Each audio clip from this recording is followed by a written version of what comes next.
Hi, Janelle here with Sheep Hill Herbs. Welcome to my channel. Welcome to another video. Happy to have you here today. We are in the kitchen today and I am going to show you how to make your own nut milk. And I'm using raw cashews and raw almonds. And before we get started, please like, subscribe, hit the bell button, comment. Check out my description down below. I have my link tree there, which links to everything that is me. And that includes my Etsy shop, my Advanced Home Herbalist course, my website, and more. Okay, so for those of you who do not consume dairy, are lactose intolerant, so for me, I can have some lactose-free cheese. Cabot from Vermont is very good. Once in a while I'll have goat milk or goat cheese raw, but for the most part I drink nut milks. And buying them, you may know they're not all created equal. There are some brands that are rather good and some that just seem to be filled with fillers, like most fast foods. I would say if you find nut milk at the health food store, you're going to have a much better quality and brand versus Dollar General, which does carry almond milk. The best version is when you make it yourself, of course. And I like almond and I like cashew. In this video, I'm going to have them mixed together. So you want to start with raw nuts versus the roasted. And I have about 3 cups here. And I'm going to pour my nuts into this pottery dish because we're going to soak the nuts first before I even make the milk. You want them to be soft. Right now they're very hard, so we're going to soak them for 6 hours. And we do not want to soak in a metal pan or a metal bowl. Just like when you make breads, and pretty much anything fermented, you use pottery. So when you soak, when you sprout, you're going to use pottery bowls, and that's what I'm going to do. I'm going to go fill this up with some fresh spring water, pour it over the nuts, and we're going to soak for 6 hours. They're going to kind of swell, they're going to soften, and then I will be ready to make my nut milk. I'm going to take 4 cups of water, pour it over the nuts here. And I know my angle isn't the best, but let me move the angle. So here we go. You want to fully cover and submerge your cashews or your almonds, whatever you're using. And there is plenty of extra water because this is probably going to swell and consume or drink all of this water over the next 6 hours. Then I will wind up rinsing the shelled nuts here before I blend them with clean fresh water. So I'll come back in a minute, or 6 hours. So here we have our nuts that have been soaking for 6 hours. Looks kind of soupy. Okay, it did not absorb all the water like I had predicted, but definitely they have swelled. I can even squish them a little bit. So what I'm going to do is rinse these with some cool water in a colander. So let's look at our soaked almonds and cashews. They look so delicious like this.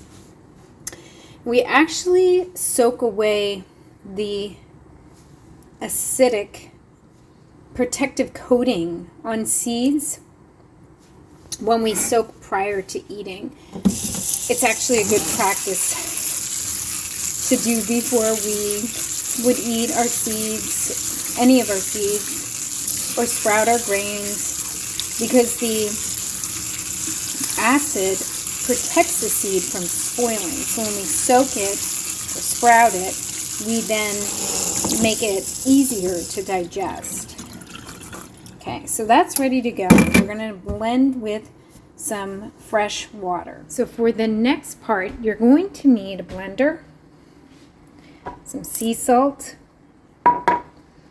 your fresh water, vanilla, which is optional, and then I'm going to use agave, which is also optional.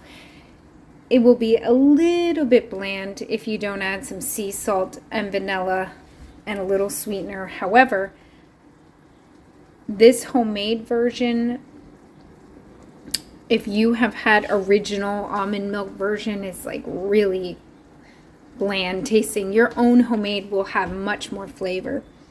And then you'll also need some cheesecloth and a strainer. So we're going to begin by blending 2 cups of the cashews and almond mixture and 2 cups water. And we're going to blend equal parts, and I will be pouring this, straining it into another ball jar. And at the very end is when I add my sweetener and salt and vanilla. But let's start blending.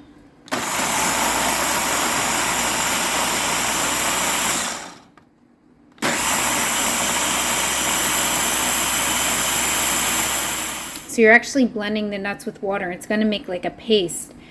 And we're going to be adding 2 more cups because this is a really thick paste now.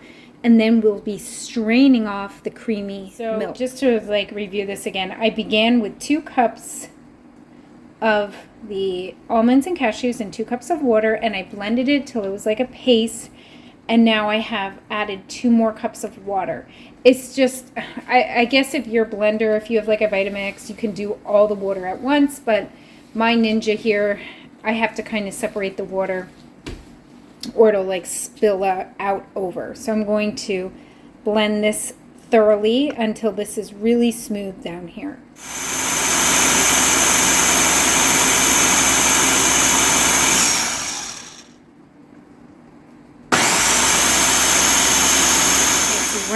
You're gonna want to take your strainer and cut a piece of cheesecloth to go over top of the strainer just to help catch more of the sediment. And then I'm going to be pouring my almond cashew milk through the strainer through the cheesecloth. Look how creamy that looks. And as you might be able to tell so far, this is a step-by-step process. It is not quick and it is not easy, and I'm sure the way I'm doing it is more time and care than the factory version. And you will taste the difference. So I'm going to just continue to strain until this is full, and then I'm going to show you how I flavor it. Now you may be wondering what to do with all the leftover almond meal. So you can save this.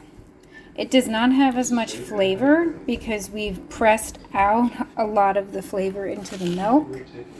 But I will be using this in muffins and pancakes, so you can refrigerate it for about a week and still use it in your baking. Okay, so now we're ready to add our vanilla and our salt and our agave to the almond cashew milk. So can you hold that out for me? We're gonna do half a tablespoon of vanilla, a little less than half a tablespoon. And let's do about 3/4 of a tablespoon of agave.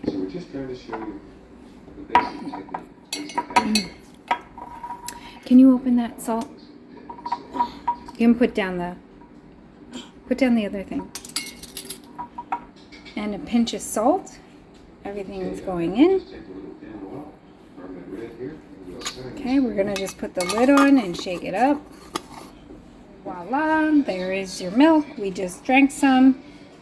It tastes nice and fresh. It might deceive you because it looks like regular milk, but it's not going to have that same fatty taste of